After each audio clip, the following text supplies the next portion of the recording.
Welcome to day 3 of the Buff Dudes Superhero 5x5 Beginners Plan. For those of you who have been following along, this is basically going to be a Friday. So day 1 was Monday, day 2 was Wednesday, today is Friday. We're working out, we're taking a day off, and then we're hitting the gym again. Of course, you don't have to follow that necessarily, the Monday, Wednesday, Friday routine, but we definitely do advise taking one day off to rest. As this is full body, you're really going to be taxed. And as you can see, Brandon is doing a healthy amount of warming up. We recommend at the very least 5 minutes. We have a full body mobility routine which we follow. You can find in our superhero plan, link in description. We're gonna get that done, and then we're getting started with front squats. It's a big lower body exercise, and we wanna make sure we have plenty of mobility to be able to perform it properly. So when performing front squats, especially if you're gonna be taking the clean position on the grip rather than the cross position, highly recommended that you stretch your forearms out, because getting that position, if you really have low mobility, so stretching your forearms out and kind of warming them up can be pretty beneficial for this exercise for sure, because what you're doing is you're kind of placing your hands here just about shoulder width and walking up to the bar, so that way it's right above your clavicle there, the base of the neck. And then you're gonna lift your elbows nice and high. So what happens is your hands are gonna push the bar basically up to your throat there, and it can feel a little bit uncomfortable, but as long as you're not too much and choking yourself out, that's all right. Keeping your elbows high, and then you're gonna be squatting straight down between the legs, just like so, and then straight back up. And this is gonna be really putting most of the pressure on your quadriceps. The glutes are also obviously working too through the flexion and extension of your hips.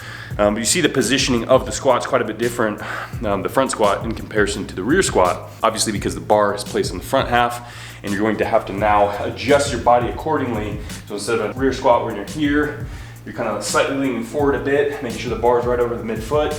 But since the bar now is placed here, you're gonna have to tilt that chest up and now kind of squat between your legs. So that way it's in this position, and the bar will still be placed in the midfoot section. But instead of here, you're adjusting to here, and then squatting straight up, putting more tension in the quads and also the glutes. And that's why we included this, because of course now we're switching up the activation of an exercise like this, just so that way you can kind of build that full development in your legs.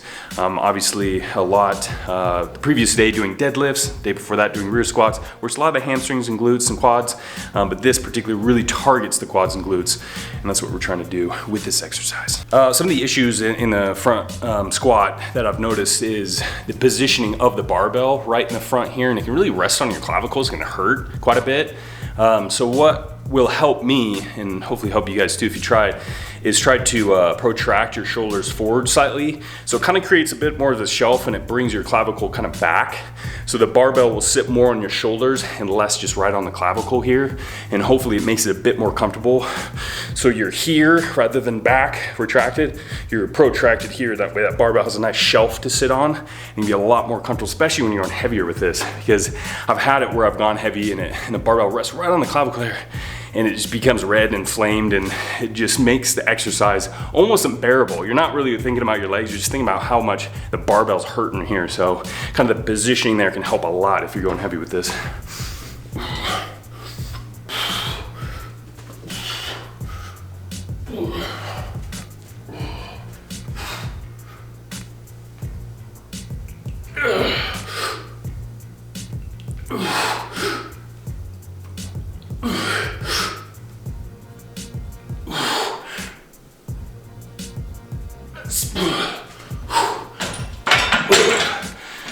Also, widening your stance can help too, especially if you're trying to keep that vertical torso. Squatting between your legs is gonna be necessary. So if you get too narrow of a stance, you kind of are gonna be forced to push your hips back. If you go really wide, that way you can kind of squat between the knees really wide, a lot more comfortable. The next exercise is going to be the bent over V-grip row, or the T-bar row. And as you can see, we're using a landmine placed in the corner, but you really don't have to have something like this. You can actually just shove the barbell right in the corner, as long as you try to weigh it down a little bit, or be very careful when you're rowing, because if you go really heavy and that bar comes out of place, it can come back up and either hit you in the balls or the back of the head or something. So you gotta be careful with this. So as you can see, we got it very stabilized, and it's good to go.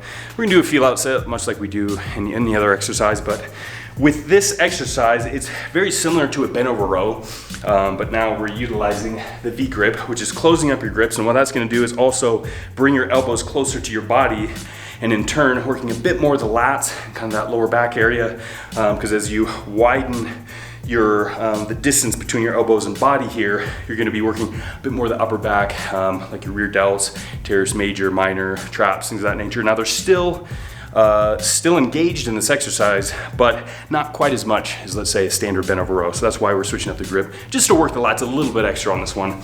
As you can see, the stance is pretty wide. This is your stable, your base of support here, so the wider you go, the more stable you are. But I like to go a little bit outside shoulder, and you're just gonna be hooking the V-grip row right on the barbell at the very end, kind of shove it till it hits. And then you're in the bent over position, and you can be parallel to the floor or just slightly above. So you kind of pick it up, you're rolling it right to that kind of sternum level until those weights kind of touch the sternum, really bringing those elbows high, get a nice squeeze, let it down just like so. And as you can see, it's a pretty short range of motion, which is okay, especially when you're going really heavy. You can still get a pretty good activation in the back, but if you want a little bit longer range of motion, you can put smaller plates on there so that as you row it up, you have a longer range of motion. You can take that much more until the plates hit that sternum area, but this feels pretty good for us. We're gonna bust out 5 sets of 5 repetitions. We're gonna go pretty heavy with this. And this is a cool exercise because you can see you can load up quite a bit of weight. So it's like, it makes you feel good. You feel like you're rowing the weight of the world, like on a galley on your way to war. This would be rowing if you only got in the boat. That's what you're thinking. It's a one-man rowing machine. And your one-man boat is going about 100 knots.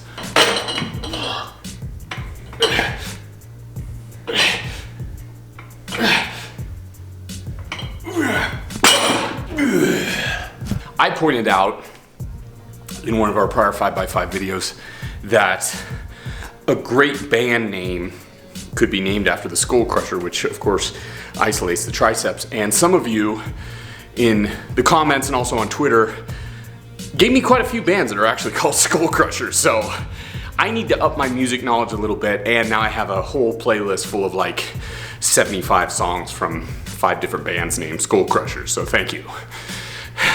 Here we go, on to dips. And thankfully we have this nice handy dip bar, which makes it a hell of a lot easier to perform dips. If you don't have a dip bar, if there's no dip bar available, or if you maybe even can't do dips, then decline press can be a healthy alternative for you. But since we have a dip bar, we're gonna be doing dips today. And one of the major differences between a chest dip is what we'll be concentrating on, and one that's more tricep focused is a tricep dip is going to be keeping the elbows tighter to the body, and you're gonna be having a more upright torso, and you're gonna be fully extending, nice squeeze, and back down to about a 90-degree angle, and then back up. Your chest is still worked, along with your deltoids a bit, but the focus is gonna be on your triceps. But if you wanna do a chest dip, which we'll be performing, is you're going to let the elbows flare out, you're gonna lean forward, so flex the hip, kind of aim the chest down to the floor, be pressing up from there, focusing on the nice stretch, press up, not to full lockout, and then right back down. So it's more of an actual press rather than focusing more just on the extension, elbow extension. So it really hits that chest, especially kind of giving that full chest look, really working the sternocostal area, which is more kind of that lower portion, much like the decline press works. Definitely a favorite is the dips. I actually have a lot of pains in the decline press, can't really do them anymore in my shoulder. Just feel a little bit too much of an impingement in there, so I gotta stay away from it. So dips, funny enough, is an excellent alternative, and I feel amazing with them. You can go very heavy with them too as you work up in strength. So you can tie a weight to your waist, like a belt and weight, or you can use chains, which we've done in the past. So yeah, good old dips. Oh yeah. Oh. I always feel like Hercules or something with an exercise like this. The more badass you can make the exercise, the more badass you feel, the more muscle you actually gain. True fact, bro. It's already working. So we're gonna be performing the single arm dumbbell shoulder press, and we're gonna do it in a seated position. I'm gonna have my legs really wide, so it's gonna stabilize me, because doing it single arm, of course your center of gravity is pulled to the side with the weight, so you're gonna feel pretty unbalanced. So that's also, you're gonna have to really engage your core, so that way it stabilizes your trunk. And with this one, I like to keep it pretty tight to my shoulders. You can see I'm not having my shoulder, or excuse me, my elbow externally rotated. I'm gonna more internally rotate here so you can have more of a vertical press, you can feel more comfortable and stable. And as I press up, slowly rotate out and then back down to beginning position. Of course, it's only 5 reps, so it's pretty heavy, but it's really gonna require a lot of stabilization. As you can see, I have my other arm out, help for balance.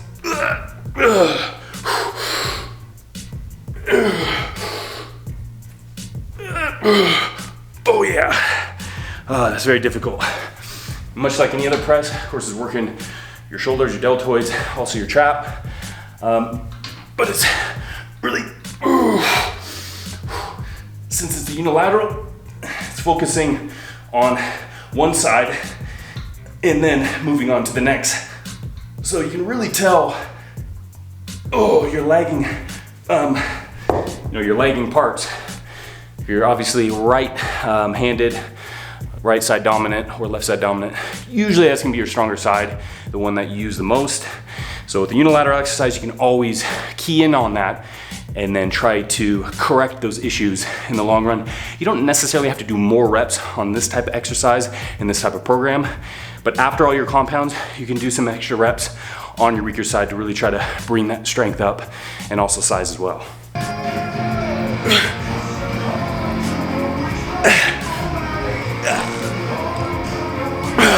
It's all about the faces.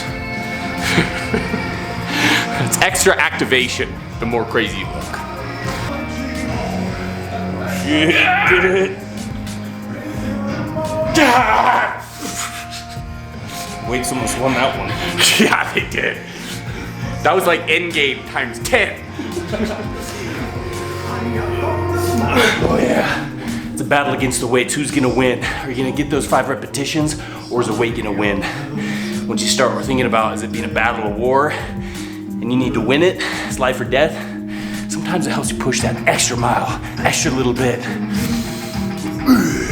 And remember those rest times. As you can see, we're straining quite a bit. This is hard, but when you do work out hard, you wanna remember to rest. I mean, that doesn't mean you set up a tent and, go lay down for half an hour like some people you see in the gym where they go more for the social structure. That just means you gotta allow your body plenty of time to rest, recover, get ready for the next set. Obviously doing the big compounds, such as the single arm shoulder press.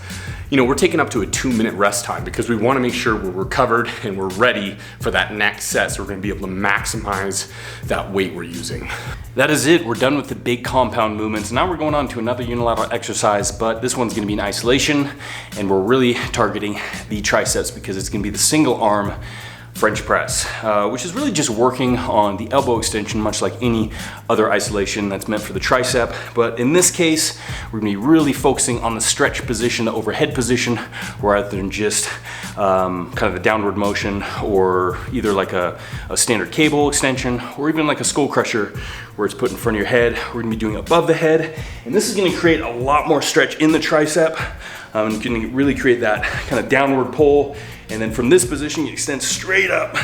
You don't have to go full lockout on the extension, but you do want to feel that constant tension in the tricep as you're performing this. We're gonna raise the repetitions to 10 reps. Ooh. Ooh. Ooh. Yeah. Now, you'll notice too, is that you're really trying to keep your elbows high. You don't want to dip them too much and then turn it into more of a press. Try to keep the elbows high. I mean, you don't have to get them completely vertical to the floor. You can have them flare a tiny bit depending on your mobility in your shoulder. But for the most part, really try to keep your elbows up high to really target and isolate those triceps.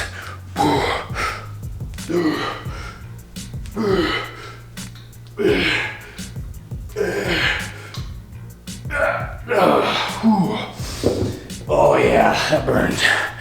Damn, love these.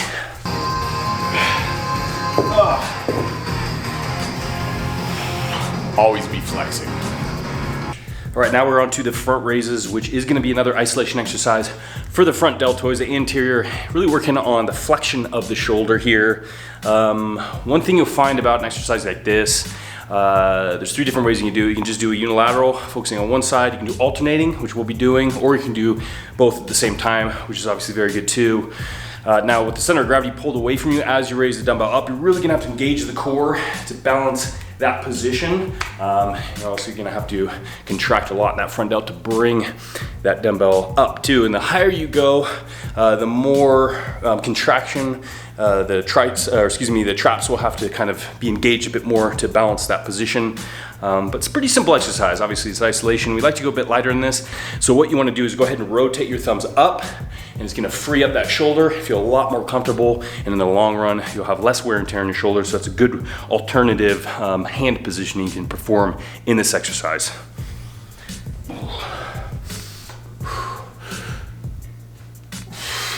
Well, it's been fun. Upper body's done. Back to lower body by doing some seated calf raises. So of course, cover back up. And what happens is then you go ahead and ride these up. Give the calf some love. And that's that. Ooh. Oh yeah, grow babies, grow. Ooh. Ooh. What does it say? The more faces you make, the faster they grow.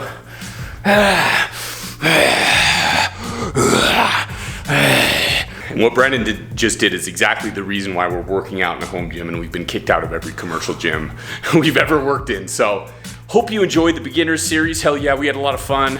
It definitely took it out of us, but it was nice to get back into it, especially during this new year.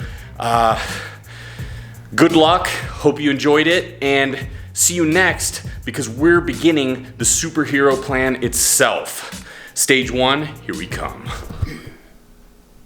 Dual flex, man. That's just it's instinct. Synchronicity. Symbiosis. It's mind-muscle connection between two minds and two muscles.